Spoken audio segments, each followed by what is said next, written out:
গতকালকে যখন আমাদের ভিসি সাহেবের সঙ্গে মাসুদ সাহেব যখন কথা বলছিলেন, অনাকাঙ্ক্ষিতভাবে আমাদের ভেতর থেকে একজন বোতলটা নিক্ষেপ করে, কিন্তু আমরা মাহফুজ সাহেবের কাছ থেকে এর চেয়ে বেশি দায়িত্বশীল জায়গা আশা করেছিলাম, যেখানে তিনি আমাদের আশা আকাঙ্ক্ষার কথাগুলো বলবেন, সেটা না বলে তিনি রাগ দেখিয়ে চলে গেলেন।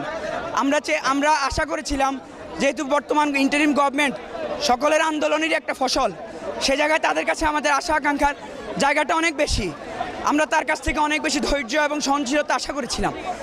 আমরা চেয়েছিলাম মাহফুজ ভাইয়ের কথা শুনে আমরা এখান থেকে সুস্থ এবং সুন্দর একটি আশা নিয়ে আমরা এখান থেকে আমাদের বিশ্ববিদ্যালয়ে যাব, আমরা আমাদের পরের টেবিলে ফিরে যাব।